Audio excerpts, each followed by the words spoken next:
The hint of an invincible multitude behind that man's back roused a somber indignation in the breast of the professor.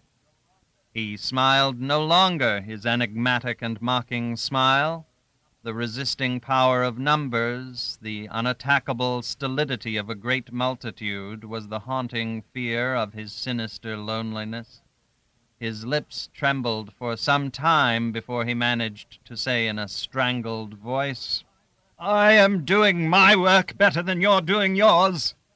"That'll do now," interrupted Chief Inspector Heat hurriedly, and the professor laughed right out this time. While still laughing, he moved on, but he did not laugh long. It was a sad-faced, miserable little man who emerged from the narrow passage into the bustle of the broad thoroughfare. He walked with the nerveless gait of a tramp, still going on, indifferent to rain or sun, in a sinister detachment from the aspects of sky and earth. Chief Inspector Heat, on the other hand, after watching him for a while, stepped out with the purposeful briskness of a man disregarding indeed the inclemencies of the weather, but conscious of having an authorized mission on this earth and the moral support of his kind. All the inhabitants of the immense town, the population of the whole country, and even the teeming millions struggling upon the planet were with him, down to the very thieves and mendicants. Yes, the thieves themselves were sure to be with him in his present work. The consciousness of universal support in his general activity heartened him to grapple with the particular problem.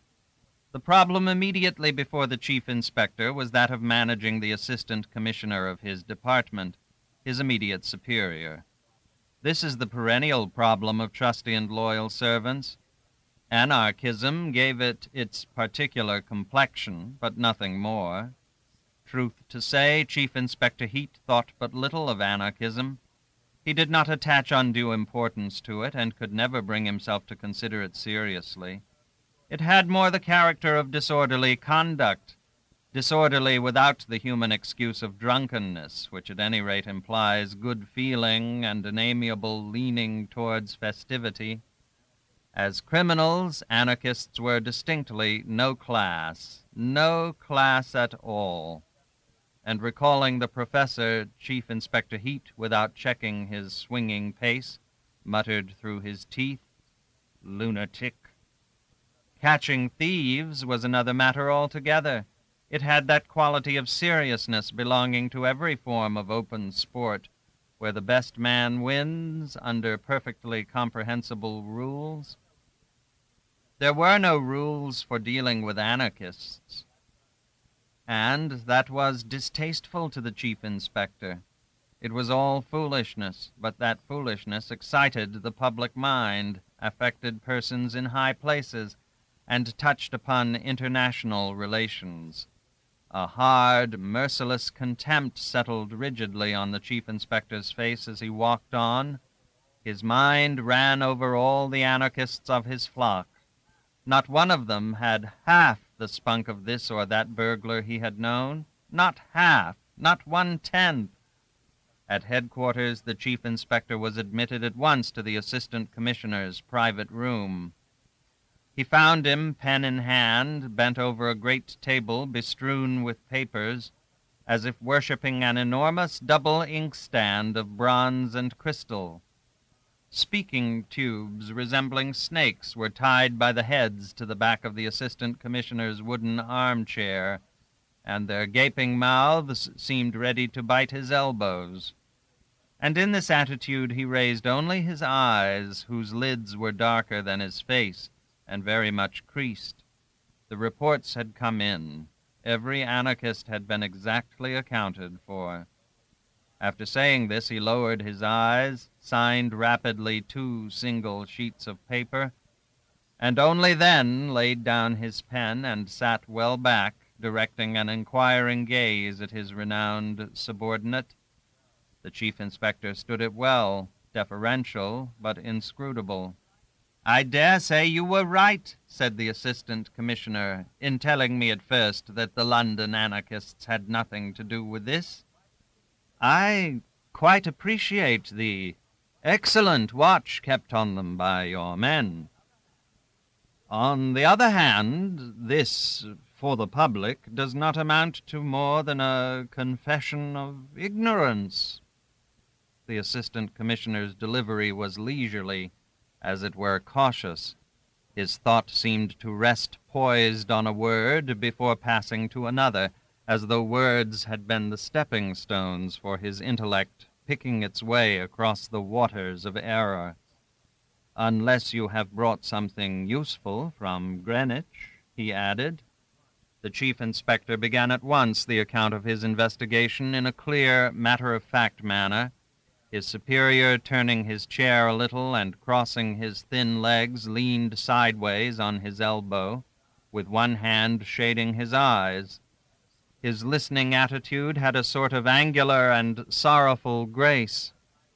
Gleams as of highly burnished silver played on the sides of his ebony black head, while he inclined it slowly at the end. Chief Inspector Heat waited with the appearance of turning over in his mind all he had just said, but as a matter of fact, considering the advisability of saying something more. The Assistant Commissioner cut his hesitation short. "You believe there were 2 men?" he asked, without uncovering his eyes. The chief inspector thought it more than probable. In his opinion, the 2 men had parted from each other within 100 yards from the observatory walls. He explained also how the other man could have got out of the park speedily without being observed. The fog, though not very dense, was in his favor. He seemed to have escorted the other to the spot, and then to have left him there to do the job single-handed. Taking the time those 2 were seen coming out of Maze Hill Station by the old woman, and the time when the explosion was heard, the chief inspector thought that the other man might have been actually at the Greenwich Park station, ready to catch the next train up at the moment his comrade was destroying himself so thoroughly. "Very thoroughly, eh?" murmured the Assistant Commissioner from under the shadow of his hand. The Chief Inspector, in a few vigorous words, described the aspect of the remains. "The coroner's jury will have a treat," he added grimly. The Assistant Commissioner uncovered his eyes. "We shall have nothing to tell them," he remarked languidly. He looked up and for a time watched the markedly non-committal attitude of his chief inspector. His nature was one that is not easily accessible to illusions. He knew that a department is at the mercy of its subordinate officers, who have their own conceptions of loyalty. His career had begun in a tropical colony. He had liked his work there. It was police work. He had been very successful in tracking and breaking up certain nefarious secret societies amongst the natives. Then he took his long leave and got married rather impulsively. It was a good match from a worldly point of view, but his wife formed an unfavorable opinion of the colonial climate on hearsay evidence. On the other hand, she had influential connections. It was an excellent match, but he did not like the work he had to do now. He felt himself dependent on too many subordinates and too many masters. The near presence of that strange emotional phenomenon called public opinion weighed upon his spirits and alarmed him by its irrational nature. No doubt that, from ignorance, he exaggerated to himself its power for good and evil, especially for evil, and the rough east winds of the English spring, which agreed with his wife, augmented his general mistrust of men's motives and the efficiency of their organization. The futility of office work especially appalled him on those days so trying to his sensitive liver. He got up, unfolding himself to his full height, and with a heaviness of step remarkable in so slender a man, moved across the room to the window. The panes streamed with rain, and the short street he looked down into lay wet and empty, as if swept clear suddenly by a great flood. It was a very trying day, choked in raw fog to begin with, and now drowned in cold rain.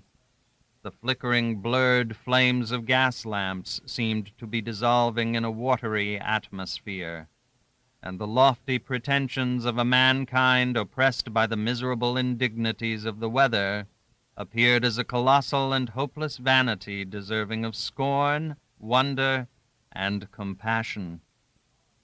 Horrible, horrible, thought the assistant commissioner to himself, with his face near the window pane. We have been having this sort of thing now for 10 days. No, a fortnight. A fortnight. He ceased to think completely for a time. That utter stillness of his brain lasted about 3 seconds. Then he said perfunctorily, "You have set inquiries on foot for tracing that other man up and down the line?" He had no doubt that everything needful had been done. Chief Inspector Heat knew, of course, thoroughly the business of man-hunting, and these were the routine steps, too, that would be taken as a matter of course by the merest beginner.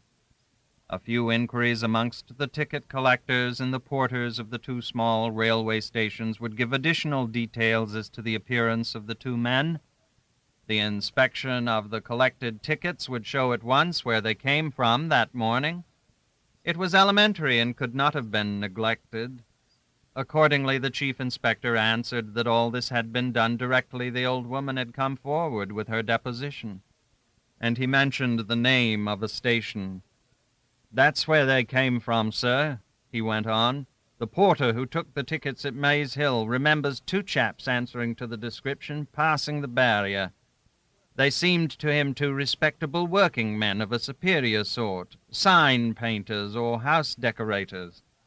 The big man got out of a 3rd-class compartment backward with a bright tin can in his hand. On the platform he gave it to carry to the fair young fellow who followed him. All this agrees exactly with what the old woman told the police sergeant in Greenwich." The assistant commissioner, still with his face turned to the window, expressed his doubt as to these 2 men having had anything to do with the outrage. All this theory rested upon the utterances of an old charwoman who had been nearly knocked down by a man in a hurry. Not a very substantial authority indeed, unless on the ground of sudden inspiration, which was hardly tenable. Frankly now, could she have been really inspired? He queried with grave irony, keeping his back to the room, as if entranced by the contemplation of the town's colossal forms half lost in the night. He did not even look round when he heard the mutter of the word "providential" from the principal subordinate of his department, whose name, printed sometimes in the papers, was familiar to the great public as that of one of its zealous and hard-working protectors. Chief Inspector Heat raised his voice a little. "Strips and bits of bright tin were quite visible to me," he said. "That's a pretty good corroboration." "And these men came from that little country station?" The assistant commissioner mused aloud, wondering. He was told that such was the name on 2 tickets out of 3 given up out of that train at Maze Hill. The 3rd person who got out was a hawker from Gravesend, well known to the porters. The chief inspector imparted that information in a tone of finality, with some ill humor, as loyal servants will do, in the consciousness of their fidelity and with the sense of the value of their loyal exertions. And still the assistant commissioner did not turn away from the darkness outside, as vast as a sea. 2 foreign anarchists coming from that place, he said apparently to the window pane. "It's rather unaccountable." "Yes, sir. But it would be still more unaccountable if that Michaelis weren't staying in a cottage in the neighborhood."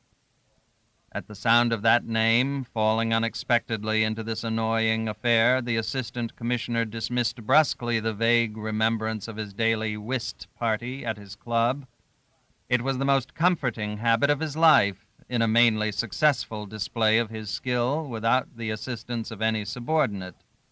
He entered his club to play from 5 to 7 before going home to dinner, forgetting for those 2 hours whatever was distasteful in his life, as though the game were a beneficent drug for allaying the pangs of moral discontent. His partners were the gloomily humorous editor of a celebrated magazine, a silent elderly barrister with malicious little eyes, and a highly martial, simple-minded old colonel with nervous brown hands. They were his club acquaintances merely. He never met them elsewhere except at the card table. But they all seemed to approach the game in the spirit of co-sufferers, as if it were indeed a drug against the secret ills of existence. And every day, as the sun declined over the countless roofs of the town, a mellow, pleasurable impatience, resembling the impulse of a sure and profound friendship, lightened his professional labors. And now this pleasurable sensation went out of him with something resembling a physical shock, and was replaced by a special kind of interest in his work of social protection, an improper sort of interest, which may be defined best as a sudden and alert mistrust of the weapon in his hand.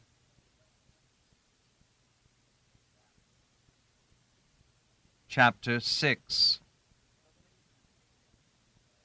The lady patroness of Michaelis, the ticket-of-leave apostle of humanitarian hopes, was one of the most influential and distinguished connections of the assistant commissioner's wife, whom she called Annie, and treated still rather as a not very wise and utterly inexperienced young girl.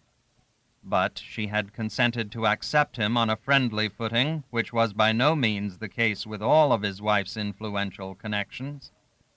Married young and splendidly at some remote epoch of the past, she had had for a time a close view of great affairs and even of some great men. She herself was a great lady. Old now in the number of her years, she had that sort of exceptional temperament which defies time with scornful disregard, as if it were a rather vulgar convention submitted to by the mass of inferior mankind. Many other conventions easier to set aside, alas, failed to obtain her recognition, also on temperamental grounds, either because they bored her, or else because they stood in the way of her scorns and sympathies. Admiration was a sentiment unknown to her. It was one of the secret griefs of her most noble husband against her.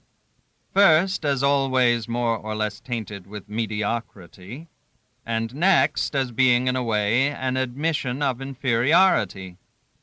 And both were frankly inconceivable to her nature. To be fearlessly outspoken in her opinions came easily to her, since she judged solely from the standpoint of her social position. She was equally untrammeled in her actions, and as her tactfulness proceeded from genuine humanity, her bodily vigor remained remarkable, and her superiority was serene and cordial. 3 generations had admired her infinitely, and the last she was likely to see had pronounced her a wonderful woman. Meantime, intelligent, with a sort of lofty simplicity, and curious at heart, but not like many women, merely of social gossip, she amused her age by attracting within her ken, through the power of her great, almost historical social prestige, everything that rose above the dead level of mankind, lawfully or unlawfully, by position, wit, audacity, fortune, or misfortune. Royal highnesses, artists, men of science, young statesmen and charlatans of all ages and conditions, who, unsubstantial and light, bobbing up like corks, show best the direction of the surface currents, had been welcomed in that house, listened to, penetrated, understood, appraised for her own edification. In her own words, she liked to watch what the world was coming to, and as she had a practical mind, her judgment of men and things, though based on special prejudices, was seldom totally wrong, and almost never wrong-headed. Her drawing-room was probably the only place in the wide world where an assistant commissioner of police could meet a convict liberated on a ticket of leave, on other than professional and official ground. Who had brought Michaelis there one afternoon, the assistant commissioner did not remember very well. He had a notion it must have been a certain member of Parliament of illustrious parentage and unconventional sympathies, which were the standing joke of the comic papers. The notabilities and even the simple notorieties of the day brought each other freely to that temple of an old woman's not ignoble curiosity. You never could guess whom you were likely to come upon, being received in semi-privacy within the famed blue silk and gilt-frame screen, making a cozy nook for a couch and a few armchairs in the great drawing-room, with its hum of voices and the groups of people seated or standing in the light of 6 tall windows. Michaelis had been the object of a revulsion of popular sentiment, the same sentiment which years ago had applauded the ferocity of the life sentence passed upon him for complicity in a rather mad attempt to rescue some prisoners from a police van. The plan of the conspirators had been to shoot down the horses and overpower the escort. Unfortunately, one of the police constables got shot, too. He left a wife and 3 small children, and the death of that man aroused through the length and breadth of a realm for whose defense, welfare, and glory men die every day as a matter of duty, an outburst of furious indignation, of a raging, implacable pity for the victim. 3 ringleaders got hanged. Michaelis, young and slim, locksmith by trade and great frequenter of evening schools, did not even know that anybody had been killed, his part, with a few others, being to force open the door at the back of the special conveyance. When arrested, he had a bunch of skeleton keys in one pocket, a heavy chisel in another, and a short crowbar in his hand. Neither more nor less than a burglar. But no burglar would have received such a heavy sentence. The death of the constable had made him miserable at heart, but the failure of the plot also. He did not conceal either of these sentiments from his empaneled countrymen, and that sort of compunction appeared shockingly imperfect to the crammed court. The judge, on passing sentence, commented feelingly upon the depravity and callousness of the young prisoner. That made the groundless fame of his condemnation. The fame of his release was made for him on no better grounds by people who wished to exploit the sentimental aspect of his imprisonment, either for purposes of their own or for no intelligible purpose. He let them do so in the innocence of his heart and the simplicity of his mind. Nothing that happened to him individually had any importance. He was like those saintly men whose personality is lost in the contemplation of their faith. His ideas were not in the nature of convictions, they were inaccessible to reasoning. They formed, in all their contradictions and obscurities, an invincible and humanitarian creed, which he confessed rather than preached, with an obstinate gentleness, a smile of pacific assurance on his lips, and his candid blue eyes cast down, because the sight of faces troubled his inspiration, developed in solitude. In that characteristic attitude, pathetic in his grotesque and incurable obesity, which he had to drag like a galley slave's bullet to the end of his days, the assistant commissioner of police beheld the ticket of leave apostle filling a privileged armchair within the screen. He sat there by the head of the old lady's couch, mild-voiced and quiet, with no more self-consciousness than a very small child, and with something of a child's charm, the appealing charm of trustfulness. Confident of the future, whose secret ways had been revealed to him within the 4 walls of a well-known penitentiary, he had no reason to look with suspicion upon anybody. If he could not give the great and curious lady a very definite idea as to what the world was coming to, he had managed without effort to impress her by his unembittered faith, by the sterling quality of his optimism. A certain simplicity of thought is common to serene souls at both ends of the social scale. The great lady was simple in her own way. Her views and beliefs had nothing in them to shock or startle her, since she judged them from the standpoint of her lofty position. Indeed, her sympathies were easily accessible to a man of that sort. She was not an exploiting capitalist herself. She was, as it were, above the play of economic conditions. She had a great capacity of pity for the more obvious forms of common human miseries, precisely because she was such a complete stranger to them that she had to translate her conception into terms of mental suffering before she could grasp the notion of their cruelty. The assistant commissioner remembered very well the conversation between these two. He had listened in silence. It was something as exciting in a way, and even touching in its foredoomed futility, as the efforts at moral intercourse between the inhabitants of remote planets. But this grotesque incarnation of humanitarian passion appealed somehow to one's imagination. At last Michaelis rose, and taking the great lady's extended hand, shook it, retained it for a moment in his great cushioned palm with unembarrassed friendliness, and turned upon the semi-private nook of the drawing-room his back, vast and square, as if distended under the short tweed jacket. Glancing about in serene benevolence, he waddled along to the distant door between the knots of other visitors. The murmur of conversations paused on his passage.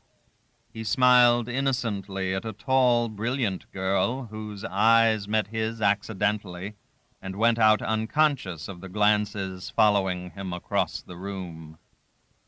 Michaelis' first appearance in the world was a success of esteem, unmarred by a single murmur of derision. The interrupted conversations were resumed in their proper tone, grave or light. Only a well-set-up, long-limbed, active-looking man of 40, talking with two ladies near a window, remarked aloud, with an unexpected depth of feeling, 18 stone, I should say, and not 5'6". Poor fellow! It's terrible, terrible. The lady of the house, gazing absently at the assistant commissioner, left alone with her on the private side of the screen, seemed to be rearranging her mental impressions behind the thoughtful immobility of her handsome old face. Men with gray mustaches and full, healthy, vaguely smiling countenances approached, circling round the screen. Two mature women with a matronly air of gracious resolution, a clean-shaved individual with sunken cheeks and dangling a gold-mounted eyeglass on a broad black ribbon with an old-world dandified effect. A silence deferential but full of reserves reigned for a moment, and then the great lady exclaimed, not with resentment, but with a sort of protesting indignation, "And that officially is supposed to be a revolutionist? What nonsense!" She looked hard at the assistant commissioner, who murmured apologetically, "Not a dangerous one, perhaps." "Not dangerous? I should think not, indeed. He is a mere believer." "It's the temperament of a saint," declared the great lady in a firm tone. "And they kept him shut up for 20 years. One shudders at the stupidity of it. And now they have let him out. Everybody belonging to him is gone away somewhere, or dead. His parents are dead. The girl he was to marry has died while he was in prison. He has lost the skill necessary for his manual occupation. He told me all this himself with the sweetest patience. But then, he said, he had plenty of time to think out things for himself. A pretty compensation. If that's the stuff revolutionists are made of, some of us may well go on our knees to them," she continued in a slightly bantering voice, while the banal society smiles hardened on the worldly faces turned towards her with conventional deference. "The poor creature is obviously no longer in a position to take care of himself. Somebody will have to look after him a little." "He should be recommended to follow a treatment of some sort," the soldierly voice of the active-looking man was heard advising earnestly from a distance. He was in the pink of condition for his age, and even the texture of his long frock-coat had a character of elastic soundness, as if it were a living tissue. "The man is virtually a cripple," he added with unmistakable feeling. Other voices, as if glad of the opening, murmured hasty compassion. "Quite startling." "Monstrous." "Most painful to see." The lank man with the eyeglass on a broad ribbon pronounced mincingly the word grotesque, whose justice was appreciated by those standing near him. They smiled at each other. The assistant commissioner had expressed no opinion either then or later, his position making it impossible for him to ventilate any independent view of a ticket of leave convict. But in truth he shared the view of his wife's friend and patron that Michaelis was a humanitarian sentimentalist, a little mad, but upon the whole incapable of hurting a fly intentionally. So when that name cropped up suddenly in this vexing bomb affair, he realized all the danger of it for the ticket of leave apostle, and his mind reverted at once to the old lady's well-established infatuation. Her arbitrary kindness would not brook patiently any interference with Michaelis' freedom. It was a deep, calm, convinced infatuation. She had not only felt him to be inoffensive, but she had said so, which last, by a confusion of her absolutist mind, became a sort of incontrovertible demonstration. It was as if the monstrosity of the man, with his candid infant's eyes and a fat angelic smile, had fascinated her.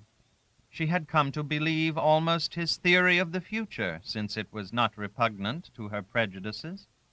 She disliked the new element of plutocracy in the social compound, and industrialism as a method of human development appeared to her singularly repulsive in its mechanical and unfeeling character.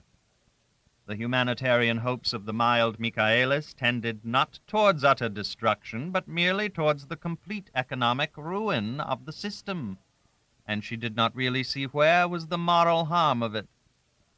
It would do away with all the multitude of the parvenus whom she disliked and mistrusted, not because they had arrived anywhere, she denied that, but because of their profound unintelligence of the world, which was the primary cause of the crudity of their perceptions and the aridity of their hearts.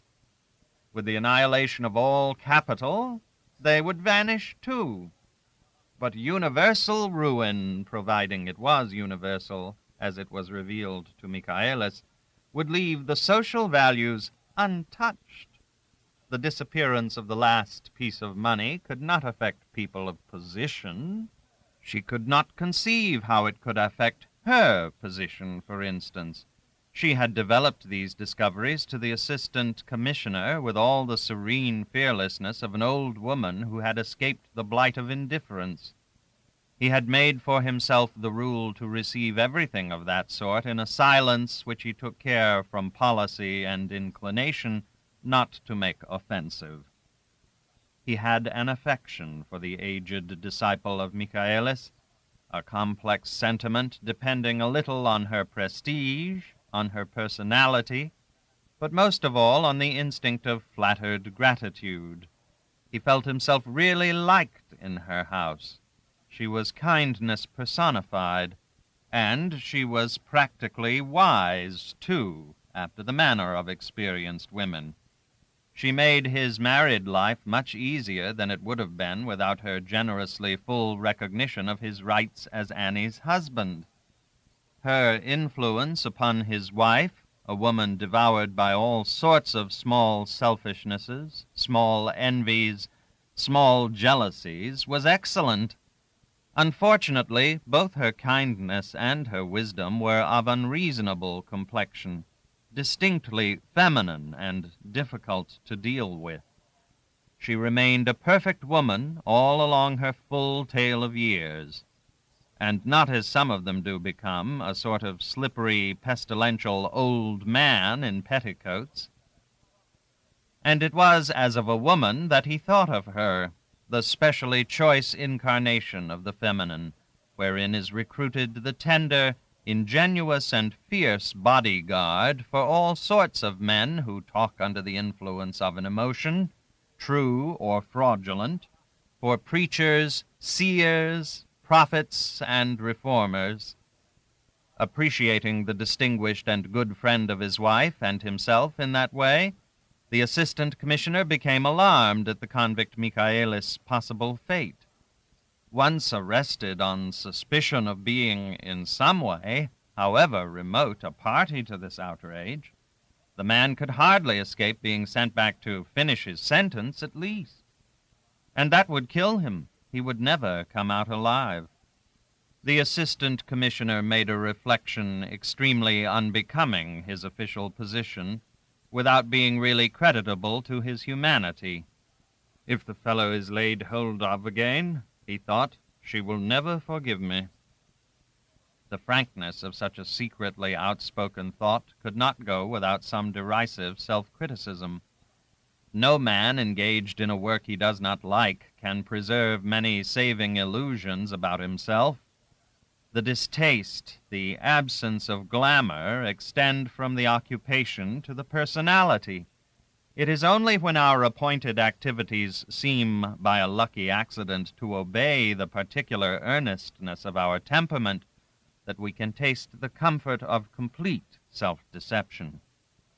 The assistant commissioner did not like his work at home. The police work he had been engaged on in a distant part of the globe had the saving character of an irregular sort of warfare, or at least the risk and excitement of open-air sport. His real abilities, which were mainly of an administrative order, were combined with an adventurous disposition.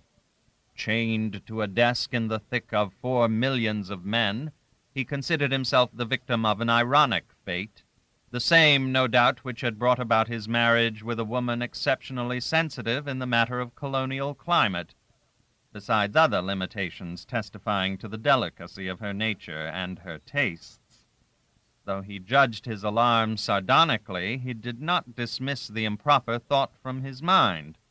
The instinct of self-preservation was strong within him. On the contrary, he repeated it mentally with profane emphasis and a fuller precision. "Damn it, if that infernal heat has his way, the fellow will die in prison, smothered in his fat, and she'll never forgive me."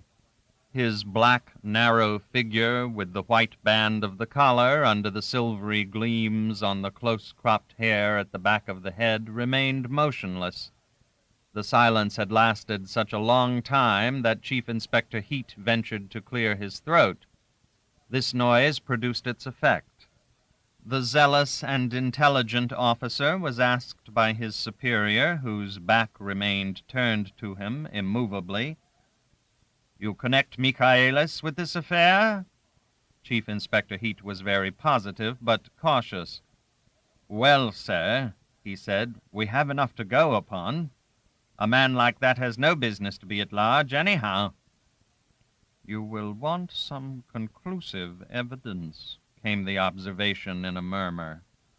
Chief Inspector Heat raised his eyebrows at the black, narrow back which remained obstinately presented to his intelligence and his zeal. "There will be no difficulty in getting up sufficient evidence against him," he said, with virtuous complacency. "You may trust me for that, sir," he added, quite unnecessarily, out of the fullness of his heart, for it seemed to him an excellent thing to have that man in hand, to be thrown down to the public, should it think fit to roar with any special indignation in this case. It was impossible to say yet whether it would roar or not. That, in the last instance, depended, of course, on the newspaper press. But in any case, Chief Inspector Heat, purveyor of prisons by trade, and a man of legal instincts, did logically believe that incarceration was the proper fate for every declared enemy of the law. In the strength of that conviction, he committed a fault of tact. He allowed himself a little conceited laugh and repeated, "Trust me for that, sir." This was too much for the forced calmness under which the assistant commissioner had for upwards of 18 months concealed his irritation with the system and the subordinates of his office. A square peg forced into a round hole, he had felt like a daily outrage that long-established smooth roundness into which a man of less sharply angular shape would have fitted himself with voluptuous acquiescence after a shrug or two. What he resented most was just the necessity of taking so much on trust. At the little laugh of Chief Inspector Heat's, he spun swiftly on his heels as if whirled away from the window pane by an electric shock.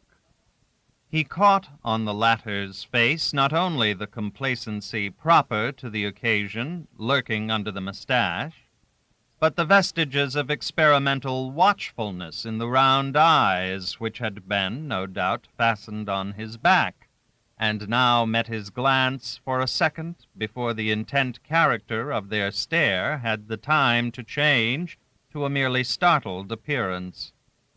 The Assistant Commissioner of Police had really some qualifications for his post. Suddenly his suspicion was awakened.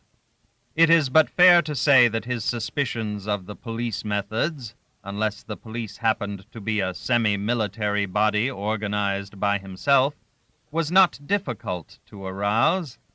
If it ever slumbered from sheer weariness, it was but lightly, and his appreciation of Chief Inspector Heat's zeal and ability, moderate in itself, excluded all notion of moral confidence. "He's up to something," he exclaimed mentally, and at once became angry. Crossing over to his desk with headlong strides, he sat down violently. "Here I am, stuck in a litter of paper," he reflected with unreasonable resentment, "supposed to hold all the threads in my hands, and yet I can but hold what is put in my hand and nothing else, and they can fasten the other ends of the threads where they please." He raised his head and turned towards his subordinate a long, meager face with the accentuated features of an energetic Don Quixote.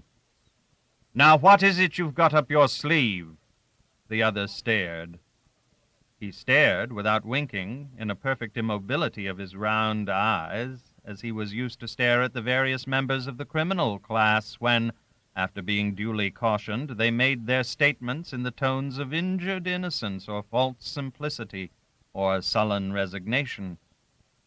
But behind that professional and stony fixity there was some surprise, too, for in such a tone, combining nicely the note of contempt and impatience, Chief Inspector Heat, the right-hand man of the department, was not used to be addressed. He began in a procrastinating manner, like a man taken unawares by a new and unexpected experience. "What I've got against that man Michaelis, you mean, sir?" The assistant commissioner watched the bullet head, the points of that Norse rover's mustache falling below the line of the heavy jaw, the whole full and pale physiognomy whose determined character was marred by too much flesh, at the cunning wrinkles radiating from the outer corners of the eyes, and in that purposeful contemplation of the valuable and trusted officer, he drew a conviction so sudden that it moved him like an inspiration. "I have reason to think that when you came into this room," he said in measured tones, "it was not Michaelis who was in your mind, not principally, perhaps not at all." "You have reason to think, sir?" muttered Chief Inspector Heat with every appearance of astonishment, which up to a certain point was genuine enough. He had discovered in this affair a delicate and perplexing side, forcing upon the discoverer a certain amount of insincerity, that sort of insincerity which, under the names of skill, prudence, discretion, turns up at one point or another in most human affairs. He felt at the moment like a tightrope artist might feel if suddenly, in the middle of the performance, the manager of the music hall were to rush out of the proper managerial seclusion and begin to shake the rope. Indignation, the sense of moral insecurity engendered by such a treacherous proceeding, joined to the immediate apprehension of a broken neck, would, in the colloquial phrase, put him in a state